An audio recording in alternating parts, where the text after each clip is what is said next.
All right, I figured I'd do a little video that kind of shows how entitlements work on a Kenwood E.F. Johnson Viking as a Viking Portable 8000. This would obviously apply to their other radios. Works a little bit differently than like the NX series Kenwoods, where you kind of just locally drag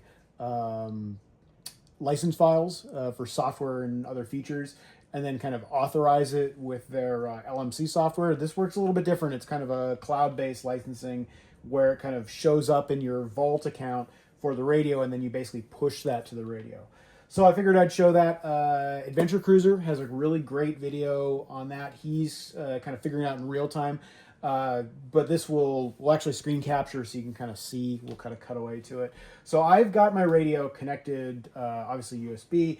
I found some entitlements will transfer via OTIP or wireless, but not all of them. You actually have to have a physical connection, which if you have this radio, you probably have a USB cable. So we're connected, radio connected through USB. I'm going to then open my Viking Vault. And you can see one of my radios is connected, Lawn Dart after me. You know, I can see all of my licenses. Like I have P25 conventional, DMR, OTIP, UHF, VHF, Wi-Fi, all of these things. Obviously, I've got my radio in here. So if I go into licenses, you know, like for example, 7800 is applied to this radio. If it wasn't, it would be down in the not assigned to radio, meaning that there's a seat of that license that I could apply to another radio, for example. So I'm going to go down to keypad programming.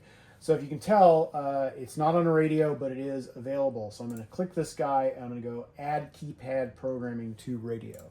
And it's going to tell me, do I want to do this? And in this case, and I search for my radio. So if I had multiple radios, like if I had a VM8000, I could assign 2 licenses, one to the mobile, one to the portable. So I've selected it.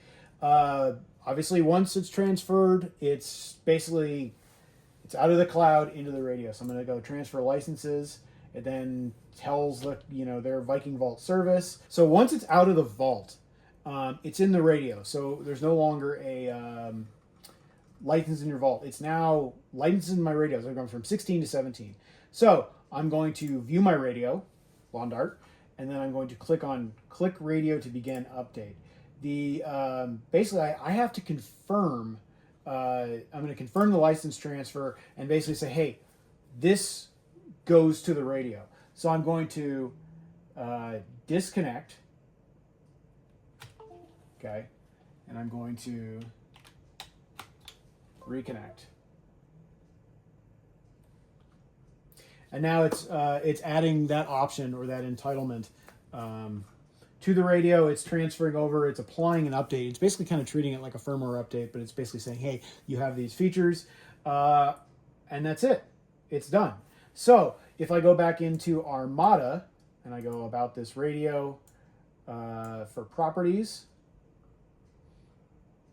and I scroll down to, so keypad programming is there. It's now in the radio. Pretty simple. All I have to do is create a menu option that lets me access keypad programming. I'll do that off camera, and then I will cut to and show you how that all actually is accessible.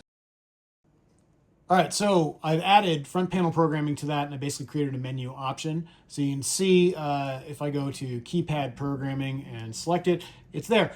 That's how entitlements work on the Viking series, especially through Armada and Viking Vault. Hopefully that was helpful.